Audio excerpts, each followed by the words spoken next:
Happy holidays everyone! This is Sanchita coming again on Dr. Jane's channel. Today I'm going to make a chutney because we're eating festive dosa and idli for lunch today. So I'm going to make a chutney to go along with this. For me, dosa and idli have always been a weekend meal. It's something that we make from scratch and it takes, several days to ferment the batter that we made. And, we cook the dosas fresh as we eat them. But chutneys, on the other hand, I love to make because, like the pesto I made a couple of videos ago, it's something that's so versatile. I've used chutneys for, of course, dosa and idli, but I've also used them as a spread for my sandwiches or a dip for a snack with some chips, or even to help make me a pasta sauce for my lunch. So having a chutney around in your house is really versatile, and I love that you can modify it in any way that you want. I already have all of my ingredients set up here. So I made a Christmas tree with green and red tomatoes that I just cut into even-sized pieces, about this big. I have some ginger, and I cut about 5 small chilies or mirchis. You can use more or less as you like. I also have about half a carrot cut up as our stump, a handful of cilantro, some peanuts, some lemon, and this is gur. So if you don't have gur, you can also use brown sugar or even regular sugar or molasses or honey or even maple syrup. We also have some pre-made chalk. So this is just in oil. We fried some mustard seeds, some asafoetida or hing, and some curry leaves, and I'm going to put this at the end of our chutney making. We also have a few other ingredients. This is saunf, roasted and ground up, also known as fennel seeds, and this is jeera or cumin. And we have sun-dried tomatoes and imli or tamarind paste. So we're going to start by heating up some oil.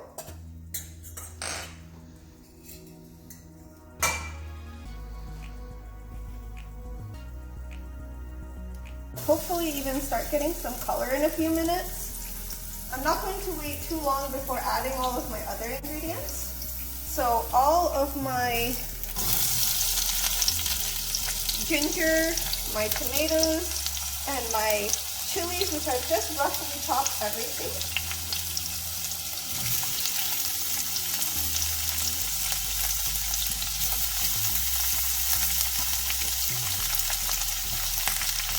One thing to note is that if you're a little bit afraid of spice, the heat will get diluted because we're going to cook down the chili.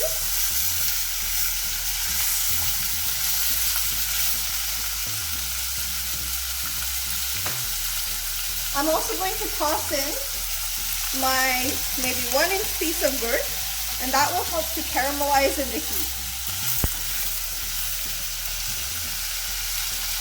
It can get pretty loud, so I'm going to put a lid on it. It quieted down right away.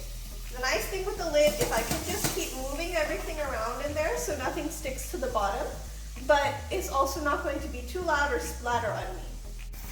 So as you can see, the tomatoes are starting to soften up, and the gur has completely melted and is coating everything around it.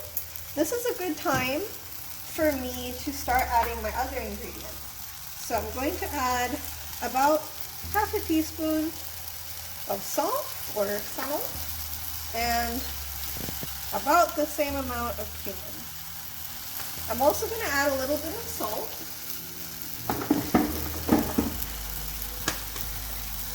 This whole process took about 5 to 7 minutes on high heat.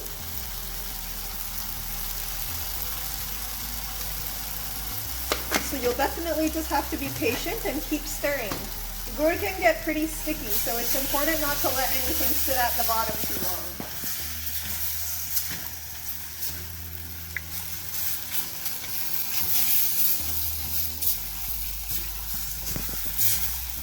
I'm also going to add a bit of lemon And remember, this is going to get blended up, so it's totally okay to get some chunks in there.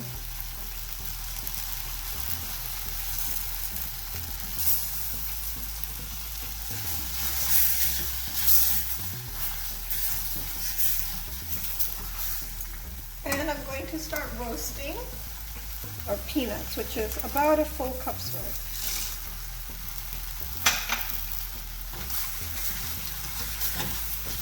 At this point, everything will move pretty quickly since you don't want to overcook the peanuts.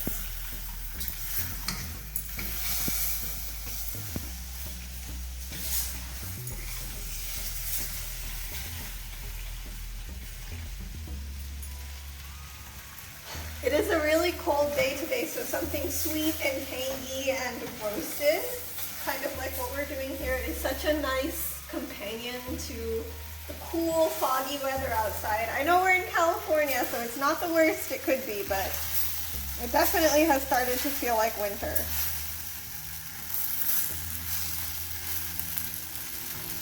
It's okay not to worry too much about the seasoning right now, since we're going to blend it and taste it later. It definitely is not going to taste very cohesive right now, so that's okay. I did turn the heat down to about medium.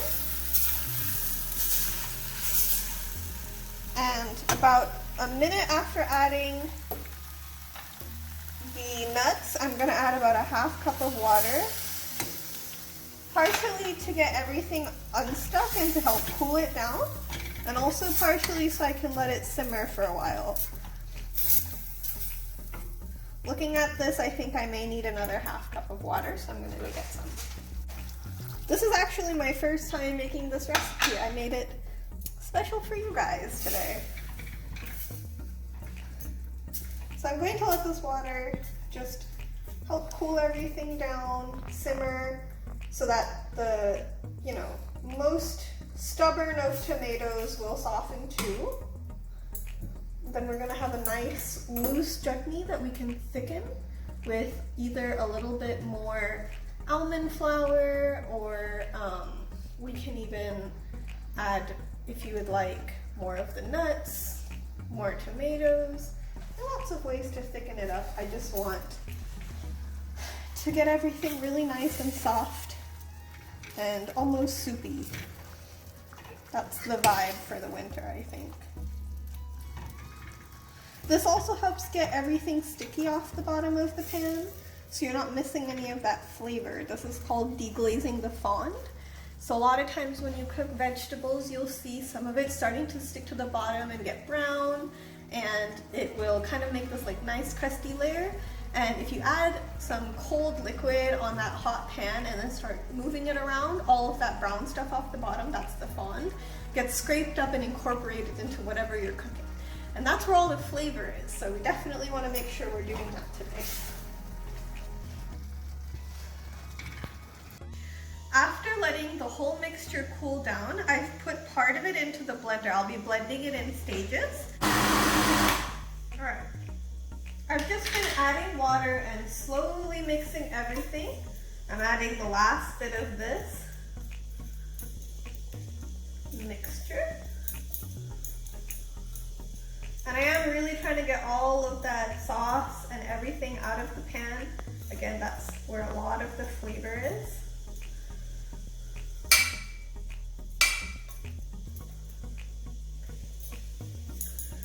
I'm also going to go ahead and add a full handful of cilantro now and mix everything to the bottom so that it has an easy time getting ground up.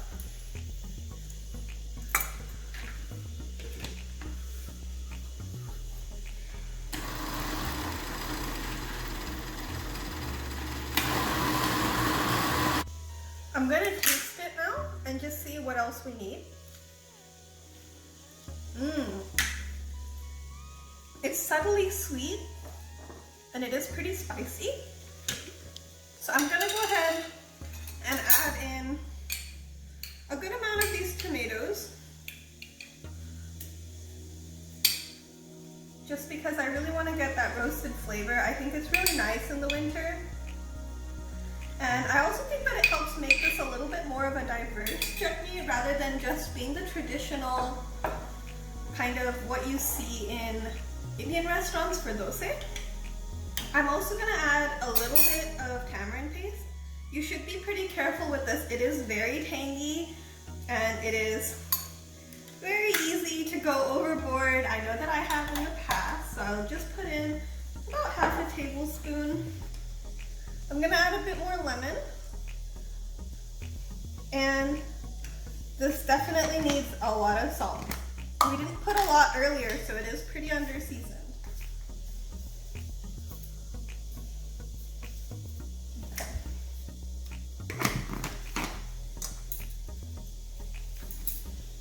Again, I'm just gonna mix this a little bit so that everything gets to the bottom and blend it one more time.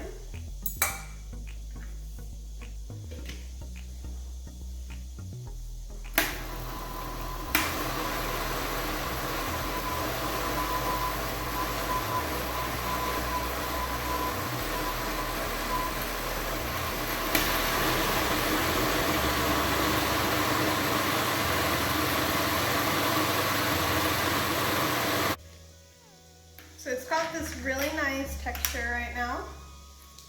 So I'm gonna taste it again.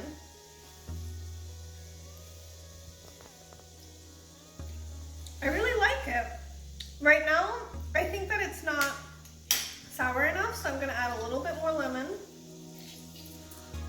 which will finish off the last of that. And a little bit more salt, just to bring out all of the flavors better. This is a really nice color. I really like the texture. It's really smooth, very dippable or spreadable. Not too thin. It's not gonna run off, but it is spreadable. It's easy to move around. Let's try it one more time. It was perfect. I love the flavor. It's a little bit sweet. It's a little bit tangy. It definitely has that caramelized tomato flavor. It tastes perfect for dosas, but I can also see this on a sandwich or a pasta like I mentioned before. It's a great tomato nutty spread, and it's got all of those warm tones that you love for winter. So I'm gonna transfer this to a dish, and then we can try it with an idli. So I put on the chalk, which was the mustard seed and the oil that we made earlier. And I'm just going to mix it in. This is our final chutney. I'm really excited to try it with some idli that we were making on the side earlier.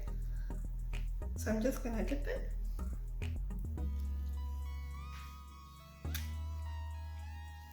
I think it pairs really well with the idli. It's really sweet. It complements the kind of fermented flavor of the idli really nicely. And I'm going to go eat the rest of this for lunch, so I'll see you guys later. Happy holidays again!